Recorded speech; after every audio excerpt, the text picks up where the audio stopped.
BetOnline continues to be the world's most trusted betting platform, your number one source for online betting. From the earliest odds to in-game live betting, BetOnline provides you with all the action and the ability to watch the games as they happen. The largest selection of odds on everything: football, NBA, college basketball, NHL, UFC. Head to BetOnline today. Don't forget to use the promo code BELIEVE, BLEAV. And your welcome bonus on your first deposit. Bet online. The game starts here. Welcome to another edition of Believe in Giants. Bob Papa, two-time Super Bowl champion Carl Banks. Remember, if you're listening to this, make sure you rate us on your audio platforms. And if you are watching this, please leave comments. We always love to see the comments that the Giants fans have. We're here to digest yesterday's loss against the Baltimore Ravens, 35-14. And Carl, I think the foundation here is this podcast, this discussion will be about the game. We can't fix the Giants' ills. I mean, they're going into this game, they're signing dudes off the practice squad left and right. Last week it was for the D-line. This week it was for defensive backfield. And that all is what it is at this point. You know, when you've got as many starters out as the Giants have on the defensive side of the ball, you know, we're not going to be, you can't look ahead to, they're going to fix this mess. Like, it's going to take a monumental fixing, but this is what they're rolling with right now. And that's all we can judge what we saw in the game on Sunday. And look, a positive in this game was the fact that for the second week in a row, a running back that we thought would come in and dismantle the Giants, Alvin Kamara last week with the Saints, and Derrick Henry this week with the Baltimore Ravens. Kudos to those guys for not letting those two guys wreck the game to start with. Yeah, look, they decided, which I think is very smart on Shane Bowen's part, to decide what part of this game they were going to take away, what part of the offense they were going to take away. And the biggest threat to them, which had been for, better part of 12 weeks now, has been the run game. So they configured a defense that could stop the run. I give the players their credit for the effort they put into tackling such a big back. There was never a big chunk run. I think the longest run he had was like 9 yards, maybe 13 yards. So they did a really good job there. But you only have so many fingers, when you're trying to stop all the leaks, right? So they put all hands on deck with the run game, and then they tried to live with the consequences of the pass game. Could have been a different game, a little more interesting if, they don't allow a score right before the half. And Lamar Jackson gave them an opportunity, and Dane Belton didn't come up with the interception. And so after that, it just kind of started to snowball because they knew they were going to get what they wanted in the pass game. There were guys running all open all over the field, and it wasn't as complex as it looked. A lot of these guys were just running in a straight line. Lamar would roll a little bit and just toss it. And, again, you got two no-name corners, Belton at safety, who hadn't had a lot of experience out there. So it's, just what it is. You have one really good linebacker and Micah McFadden, and then the rest of the guys were filling in for Bobby Okereke, which in the run game they did well. One trend that continues to perplex me, and maybe I'm holding out hope for hope's sake, but Isaiah Simmons, his football IQ, it's there's another touchdown that probably could have been an interception if he gets his head turned around. He's in the game. He's taking Mark Andrews, and it's in the red zone. Andrews goes basically up a seam, and I'm sure that's why they had him in there. Coverage wasn't bad, but coverage was beneath his ability.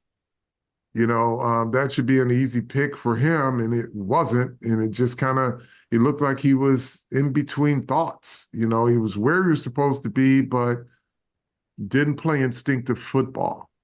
And that's the thing that perplexes me about um, Isaiah Simmons when he's in there, because you can see all the things, and then there's that one thing where he looks like, okay, just be natural now. Don't overthink it. You're good enough to be where you're supposed to be. Just go and flow and make a play. And that was, I'm sure when he went to the sideline and looked at the touchdown, I mean, Lamar Jackson threw it right by his ear, right? And a guy with Simmons' skill and ability, man, I mean, if he's just out there playing free like he did in camp a lot, that's an interception at the very worst. It's a pass breakup. Yeah, I mean, look, it's hard to find any metric that they were going to win the game, but it was an entertaining first half. You give up a 59-yard kickoff return, you force a fumble. Dory Jackson rips it out, recovers it. Mm-hmm. You go 3 and out. They get a first down. You force them to punt. You go 3 and out. They get a punt return of 22 yards, poor coverage. So they're starting at the Giant 33.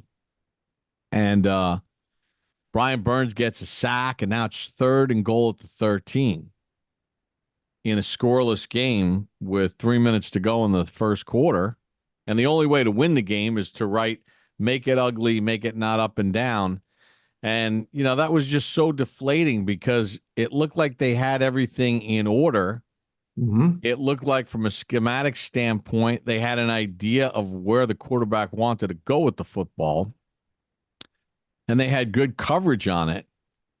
And it's like, dude, just execute and finish the play and at least hold them to a field goal there. Yeah. And listen, and Andrews has 8 touchdowns this season, and I think he's the franchise's all-time leading touchdown receiver now. He's a great player. But it's like, it wasn't one of those blown assignments like last week against New Orleans. You had it. You knew it. Yeah. I'm again, like I said, I don't know if I'm holding out hope for hope's sake, but when the kid plays free, it's more natural to him. When he's out there, he's almost overthinking whether or not he's got his assignment down when he, just knows what he's doing. But I mean, look, that's part of it. When we talked about this Friday, when I talk about there's always a path to victory. The path to victory for them, they had kind of a blueprint, and folks, they didn't have the talent. But what you want to do is you want to create these turnovers, right? You want to make it one of these helter-skelter situations for Baltimore to where they have to make a play and they can make a mistake. And they had 2 opportunities there, maybe 3. Adoree got you one. Dane Belton dropped another, which, at that point, you hold him, or you get this interception, you get the ball back at halftime. Now you can kind of keep playing the game on your raggedy terms, if you will. It's a raggedy game. You want to make it ugly. It's got to be an ugly game to win it. Yeah, and so you have that, and then you have the Simmons deal where that's a field goal. Now all of a sudden, we know the better team is on the other sideline, but now they got to work just a little bit harder. Make them sweat. Make them sweat. Yeah, make them sweat. And you know what? They're all humans over there. They get ball stripped away from them like Adoree did. So, the guys can make and take risk. And all of a sudden, you're in one of these one-possession games at the end, and it looks a little bit, like it did last week. But again, you didn't finish that job either. But there were opportunities, and, kudos to the players. They prepared. Kudos to the coaching staff. They prepared. Listen, you show up with your 4th-string quarterback by halftime. And he came in. He was prepared. He ran the offense. Don't know if it was the same offense they were giving Tommy, but he executed, made some plays. And you acknowledge that. Now, here's the one thing that I am super excited about to see. And I, went back 3 weeks ago and I said I wouldn't change a thing if I was Malik Nabers. I said, don't come down to the level of where this team is in terms of performance, in terms of, record. Always keep your standards high. If you take a look at that entire game of Malik Nabers, he got injured, came back in. They wanted to hold him out. He came back in. He always thought he was going to give his team a chance. Now, again, he's playing with his fourth quarterback, and he made play after play, block after block. And that's your foundation in terms of mentality for this football team. This is going forward. That's the mentality that every draft choice and every player on that roster should be performing with. Because again, all these kids try hard, right? But the scholarship era is over. Earn your keep and change. You're the only people who can change the direction of the franchise, of the players and their attitudes. Yeah, I think it was on a Singletary run in the fourth quarter. I can't remember which play it was, but hey, Nabers was in there throwing a block. Yeah. On the edge, which got the Giants extra yardage. That's what you're looking for right now. You're looking for, who's giving you the extra effort in a game that's a blowout, right? Mm-hmm. And I think yesterday when you look at the game, I don't think there's any effort issues anywhere across the board. I mean, there's mental effort issues like turning guys completely loose for 49-yard touchdowns.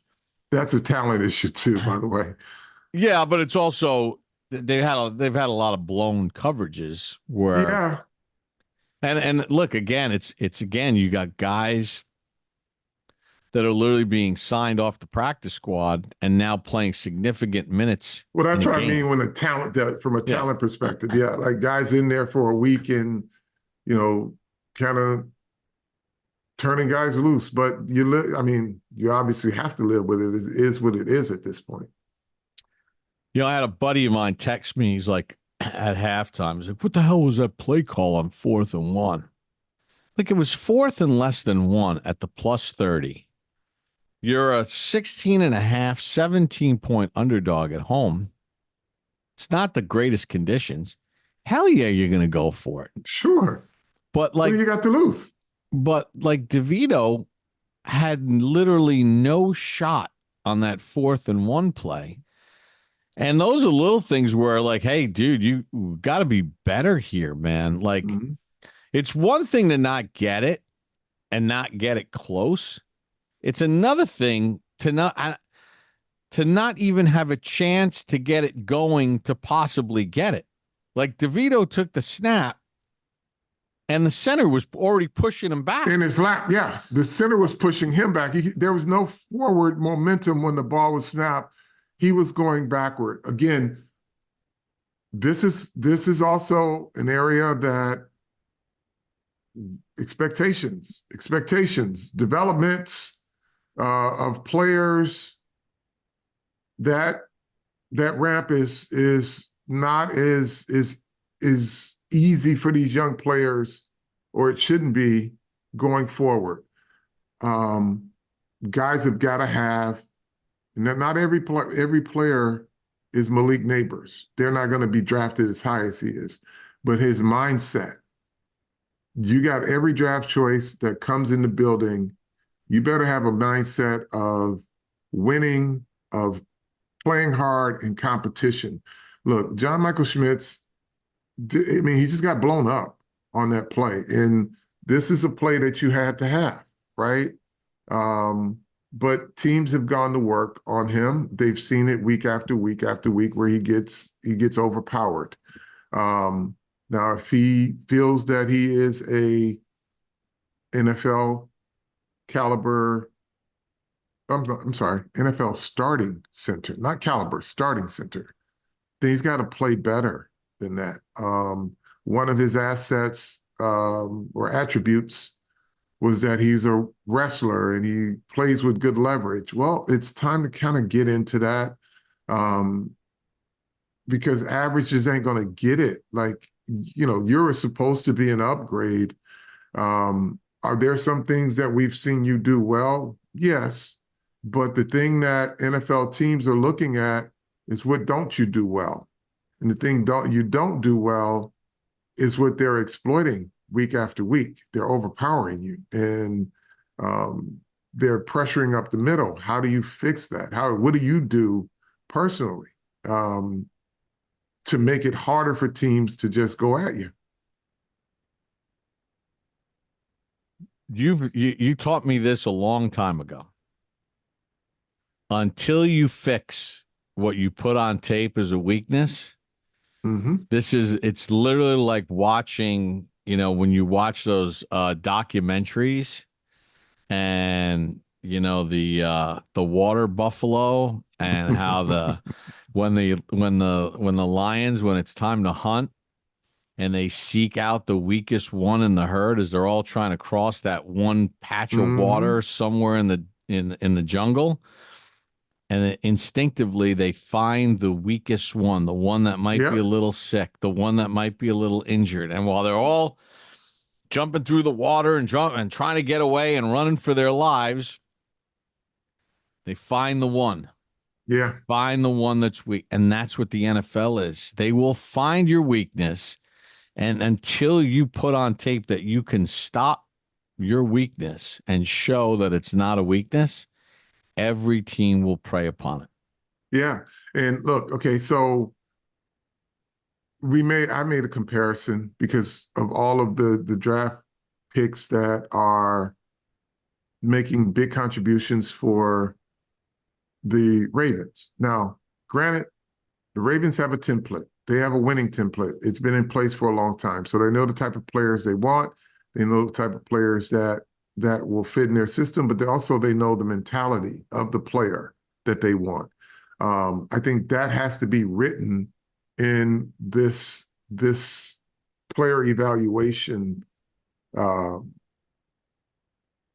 manual going forward. The face of Malik Nabers is that mentality, right? Find a guy who wants to do and that will do the things that Malik Nabers does, even when things are going bad, right? I take my hat off to Wan'Dale Robinson, right? Took some big shots, held onto the ball, made important plays for them. The one that he was actually ended up leaving the game for concussion, he literally had to 180 and try to catch it and just lost body control. But he contributed well. I mean, there are some things there, and I know folks don't want to hear the bright side, but look, there may be significant turnover on the roster, but it ain't all turning over. And the guys that are drafted, you want to know what you got, right? I think Evan Neal at this point has improved to the level of inconsistent. And that's all you can give him. Like, you keep flipping over the hourglass in the sand and you see some things, but he's poor balance. He's, at times literally looks like a revolving door. Guy blows by him and he just turns around and tries to put his body in between him and the quarterback. And, but that's not your future. He's a role player right now. He's a guy on your offensive line, but he's not your future tackle. He's a supporting tackle right now. And when I say that means you got to have 4 other guys across the line for him to even function properly, consistently. And right now, like I said, he went from bad to inconsistent. And if you want him to be inconsistent, get better players, right? He's got to continue to work.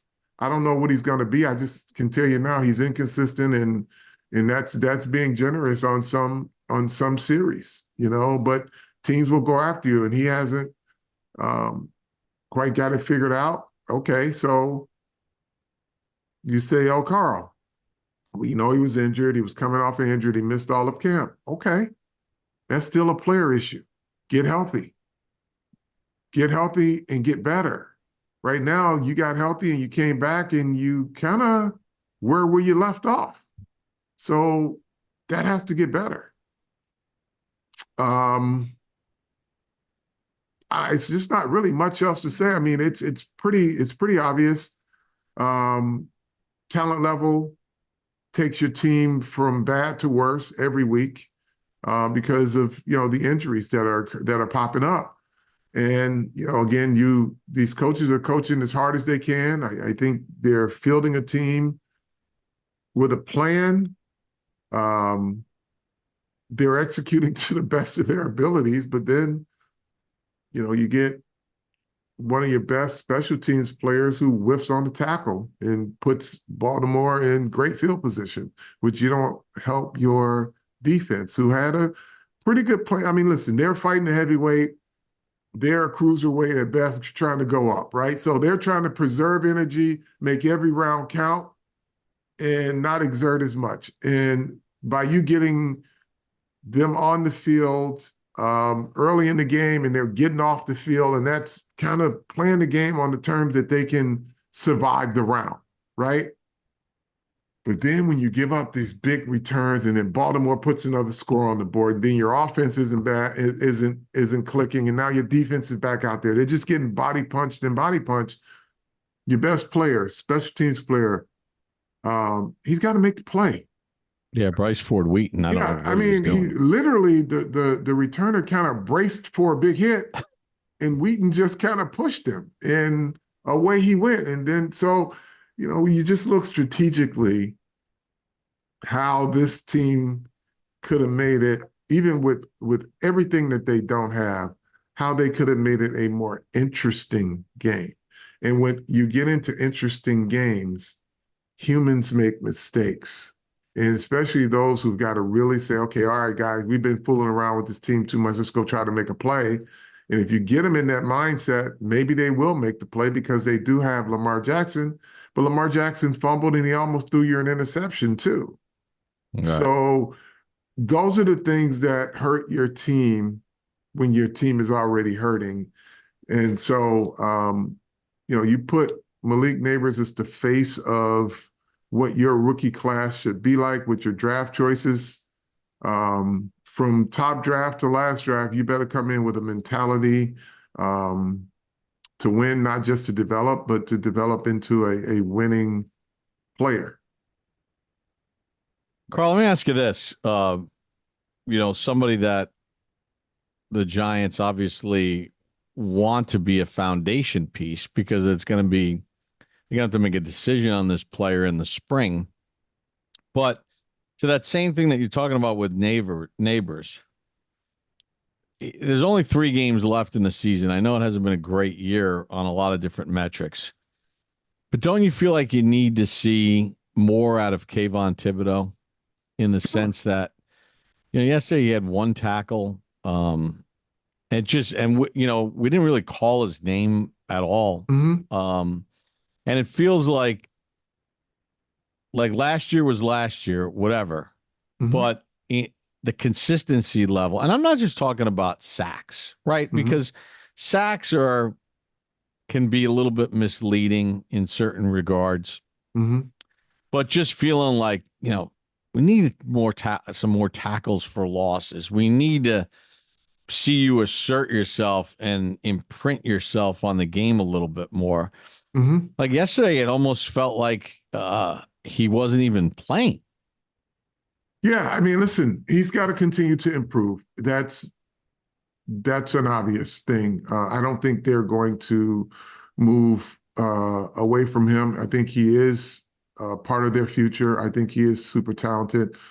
Um, he's played stand up. He's played hand down.